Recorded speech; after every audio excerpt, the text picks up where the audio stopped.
चलिए तो दोस्तों स्वागत है आप सभी का वर्ल्ड अफेयर्स चैनल पर। स्टार्ट करते हैं अपने आज के करंट अफेयर डेली बेसिस पे। यहाँ पर आप पढ़ सकते हैं quick point, organisation, special day, MCQ day, news of the day, एनपीवाईक्यूज। आप मेरा टेलीग्राम चैनल ज्वाइन करें, अमन सर वाईफाई स्टडी। थोड़ा आपको इस वीडियो का पीडीएफ मिल सके। रेगुलर जो वीडियो है 6 AM पर आती है, रेगुलर देखिए ज़्यादा बेनिफिट होगा। और ये अपॉर्चुनिटी मिस मत करिएगा। ये लास्ट डे है 41% डिस्काउंट का, लाइव अमन कोड पे ही अवेलेबल होगा और इतना अमाउंट आप सेव कर सकते हैं। 10% की जगह इंस्टेड आपको 41% आज सिर्फ आज मिल रहा है। यूटिलाइज करिए इसे। चलिए तो 12 अगस्त इंटरनेशनल यूथ डे जो है आज के दिन ऑब्जर्व किया गया। Definitely youth has a big role to play in the world, तो उनसे संबंधित ये डे ऑब्जर्व किया जाता है। इस बार का जो थीम है वो है inter generational solidarity creating world for all ages. तो ये इस बार का थीम है। लेकिन जो इंटरनेशनल यूथ डे है इसका सबसे पहला जो पॉलिसी कैंपेन स्टार्ट किया 1965 और 1975 के बीच में जनरल असेंबली के द्वारा स्टार्ट किया गया था, जिसमें उन्होंने बेसिक थीम 3 रखे थे, जिसमें से पहला है पार्टिसिपेशन, दूसरा है डेवलपमेंट और तीसरा है peace in the field of youth. तो ये 3 पॉइंट भी आपको याद रखने हैं। पहला क्वेश्चन आप सभी के सामने, यूनियन कैबिनेट ने हाल फिलहाल में प्रधानमंत्री आवास योजना अर्बन जो है इसको एक्सटेंड किया कब तक के लिए? तो आंसर है 31 दिसंबर 2024 तक के लिए प्रधानमंत्री आवास योजना अर्बन जो है एक्सटेंड कर दी गई है। तो ये announcement ministry of housing and urban affairs के द्वारा किया गया है।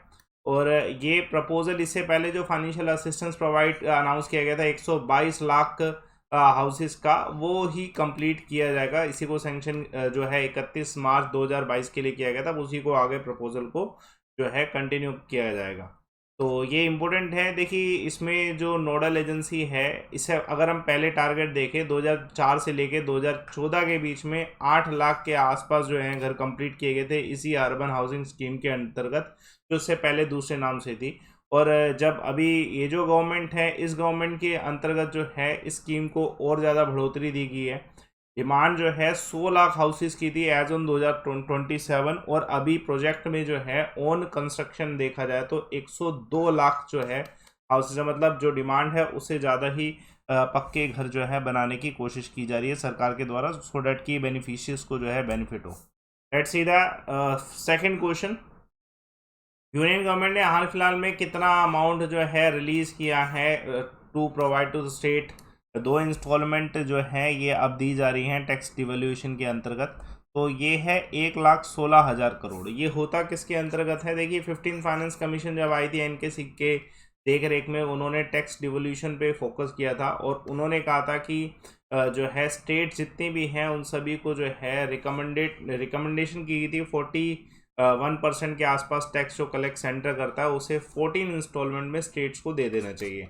तो उसी इंस्टॉलमेंट्स को कंप्लीट किया जा रहा है। तो अभी ये जो 2 इंस्टॉलमेंट दी गई हैं ये 1.16 लाख करोड़ की है। तो ये एक अनाउंसमेंट जो है दोबारा किया गया है और ये अभी बहुत सारी कंप्लीट इंस्टॉलमेंट दी गई। ये सब कुछ आर्टिकल 283 के तहत जो है होता है, जो कि फाइनेंस कमीशन का आर्टिकल आप सभी जानते होंगे 280 में आता है। Let's see the next question. Election commission ने हाल फिलहाल में होस्ट किया एक virtual meet Asian regional forum की, और ये कहाँ पे? तो आंसर है दिल्ली में।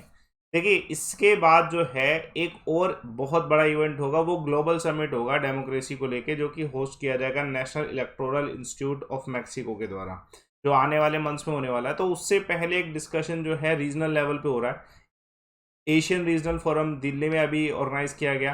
तो ये इवेंट कल ही ऑर्गेनाइज किया गया था और इसमें इलेक्शन कमीशन, हमारे जो chief election commissioner Rajiv Kumar ji और इलेक्शन कमिश्नर अनूप चंद्र पांडे जी, इनके द्वारा इसे प्रिसाइड किया गया था।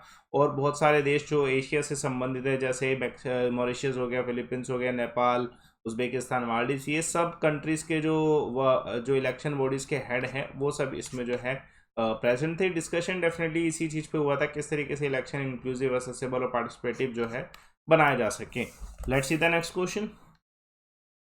कौन सी कंट्री के प्रेसिडेंट ने 3 मैन कमीशन जो है प्रपोज किया है for the world peace, including प्रधानमंत्री हमारे भारत के, उनको भी इंक्लूड किया गया है। तो ये मैक्सिको ने प्रपोज किया है। तो मैक्सिको के जो प्रेसिडेंट हैं एंड्रस मैन्युअल लोप्स, इनके द्वारा कहा गया है कि एक रिटन प्रपोजल 3 व्यक्तियों के द्वारा जो है आना चाहिए, जो कि जो है यूनाइटेड नेशन को ये प्रपोजल दिया जाए और ये कमीशन बने इन 3 व्यक्तियों के अंतर्गत। और ये 3 व्यक्ति जान लेते हैं पहले कौन से हैं। मतलब मैक्सिको के प्रेसिडेंट का कहना है कि जो पहले व्यक्ति हैं वो है पोप फ्रांसिस, ठीक है, वेटिकन सिटी। उसके अलावा दूसरे United nation secretary general Antonio Guterres.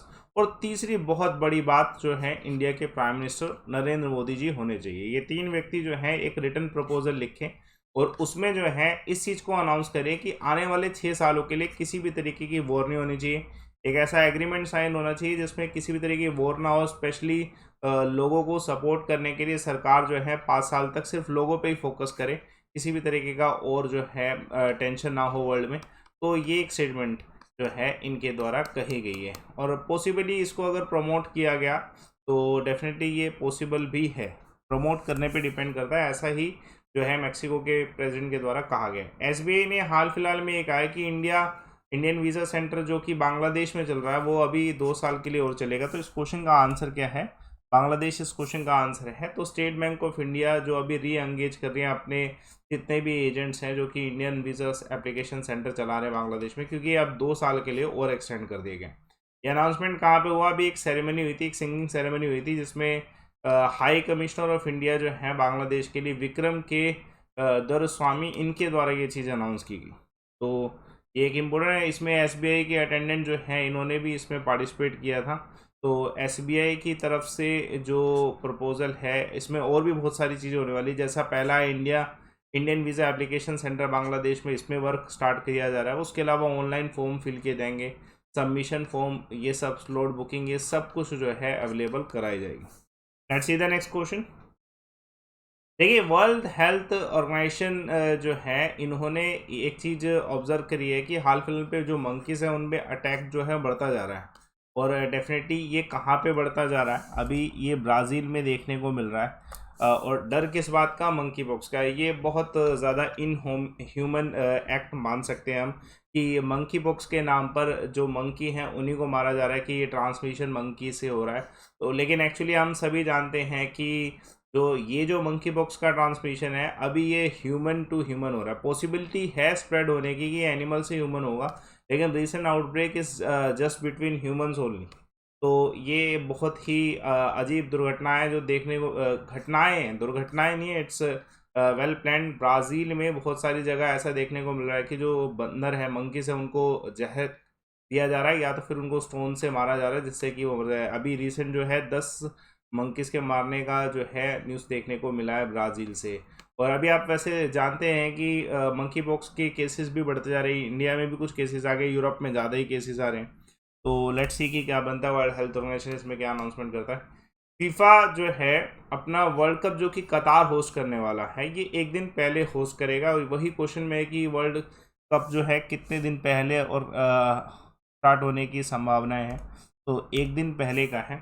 देखिए, एग्जैक्ट फैक्ट पे आते हैं। वर्ल्ड कप जो है शेड्यूल्ड है 21 नवंबर के लिए। ये ऐसा फीफा का डिसीजन 2015 में ले लिया गया था कि 21 जो है नवंबर से ये स्टार्ट होंगे, सो डैट की जो एक्सट्रीम डेजर्ट हीट्स हैं जून और जुलाई के उनको झेलना ना पड़े। नवंबर का जो मंथ है वो बेटर रहता है। अब हाल फिलहाल में जो कतार जो होस्टिंग नेशन है उन्होंने जो एक प्रपोजल रखा है कि ये जो स्टार्ट होने वाला है वो 21 की जगह 20 तारीख को किया जाए, एक दिन पहले किया जाए। बस ये प्रपोजल दिया गया और ये फीफा के पास प्रपोजल गया और इस फीफा इसे जो है इस प्रपोजल पे डिस्कशन करेगा। और साथ के साथ जो फीफा के प्रेसिडेंट है गियानी इन्फेंटिनो, ये डिस्कस करेंगे ये पॉइंट 6 कॉन्टिनेंटल्स जो सॉकर बॉडीज़ हैं उनके साथ। तो ये फीफा जो फुटबॉल गेम है, पूरा टूर्नामेंट है, तो इनसे डिस्कशन ज़रूरी है। तो बस ये डिस्कशन के बाद इसमें एक अपडेट और मिलेगा। देखिए, यूपी गवर्नमेंट ने हाल फिलहाल में प्रोवाइड किया है, मतलब ये प्रोवाइड करेंगे, अभी प्रोवाइड किया नहीं, बस अनाउंसमेंट किया है। फ्री ट्रैवल वुमेंस जो किस एज से ज़्यादा हैं, तो 60 साल से उम्र से अगर ज़्यादा हैं तो उनको स्टेट रन बस, स्टेट जो सर्विसेज प्रोवाइड कर रही है बसेस, उसमें जो है फ्री सेवाएं जो है मिलने वाली हैं। तो ऐसा ही अनाउंसमेंट जो है यूपी गवर्नमेंट के द्वारा किया जा रहा है फिलहाल में। और ये इनके जो मैनिफेस्टो, इलेक्शन मैनिफेस्टो था, उसमें एजेंडा भी था। देखिए, एक बहुत बड़ी बात नहीं है, क्योंकि आप देख सकते हैं कि दिल्ली जैसी स्टेट में कंप्लीट फ्री है फॉर ऑल द वुमेंस, इस तरीके का जो स्टेप है। हालांकि यूपी की आबादी बहुत ज़्यादा है, तो यूपी में अभी तो इतना ही पॉसिबल हो सकता है, शायद ऐसा गवर्नमेंट का, एडमिनिस्ट्रेशन का ये कहना है। फ्री ट्रैवल दिया जाएगा। उसके अलावा जैसे अभी ये रक्षाबंधन जैसे फेस्ट हैं, उसमें भी जो है फ्री ट्रैवल दिया जाएगा फॉर एवरीवन। तो ये सब कुछ अनाउंसमेंट की गए। इवन जो हर हर घर तिरंगा का जो नारा है, कैंपेन है, उसके तहत जितनी भी बसेस हैं गवर्नमेंट बसेस, उसमें भी नेशनल फ्लैग जो है लगाए जा रहे हैं। Let's see the next question. Jagdeep Dhankhar ji जो हैं, जिनको वाइस प्रेसिडेंट बनाया गया, तो ये अभी शपथ लें कौन सा 14th vice president of India. तो थोड़ा बहुत इन्फॉर्मेशन के बारे में थोड़ी सी जान लेते हैं। जगदीप धनखड़ जी जो हैं 14 वाइस प्रेसिडेंट बने हैं। उसके अलावा इनको शपथ किसने दिलाई? डेफिनेटली वाइस प्रेसिडेंट को शपथ प्रेसिडेंट दिलाते हैं, तो द्रौपदी मुर्मू जी के द्वारा शपथ दिलाई गई है। उसके अलावा वेंकैया नायडू जी का जो टेन्योर कब एंड हुआ, ये भी डेट याद रखनी पड़ेगी, 10 अगस्त 2022 को जो है ये एंड हुआ। और ये वाइस प्रेसिडेंट है तो डेफिनेटली राज्यसभा के चेयरमैन भी बनाए गए। ये इससे पहले कहाँ के गवर्नर थे? तो ये वेस्ट बंगाल के गवर्नर थे। इस पर भी क्वेश्चन आपको मिल सकता है, ठीक है। तो ये कुछ इंपॉर्टेंट चीज़ें हैं जो इनसे संबंधित हैं, आपको पता होना चाहिए। एनडीए की तरफ से ये बहुत बड़े मार्जिन से जीते हैं। जो इनके अपोजिशन में खड़े थे कैंडिडेट, ठीक है, मार्गरेट अल्वा जो हैं, इनको ह्यूज मार्जिन से इन्होंने जो है हराया है 74% वोटिंग के साथ। तो एक पॉइंट देखते हैं आज के। हाल फिलहाल में चीफ मिनिस्टर कौन बने बिहार के? तो नीतीश कुमार जी। उसके अलावा vice president international chess federation के विश्वनाथन आनंद जी, ठीक है।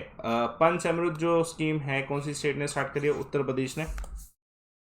कल एक सवाल पूछा गया था, लॉन्गिट्यूडनल मेन जो है कहाँ तक एक्सटेंड होता है? नवनीत का आंसर बिल्कुल सही है, इस क्वेश्चन का आंसर ए। और आज का सवाल, which base is president lime water में कौन सा बेस प्रेसिडेंट है? इसका आंसर कमेंट बॉक्स पे दीजिएगा। टेलीग्राम चैनल ज्वाइन करें, अमन सर वाइफ स्टडी, रिपोर्ट एंड विन का ऑप्शन। डेफिनेटली दोस्तों, ये सिर्फ और सिर्फ आज के लिए ऑफर बचा है 12 अगस्त। मतलब ऐसी अपॉर्चुनिटी, ये फाइनल अपॉर्चुनिटी है इस मंथ की, और ये लाइव मोमेंट पे अवेलेबल होगी। आप जब एक्सेस करेंगे यू विल सी कि आपको सिंगल सब्सक्रिप्शन पे अनलिमिटेड जो है बेनिफिट हो रहे हैं।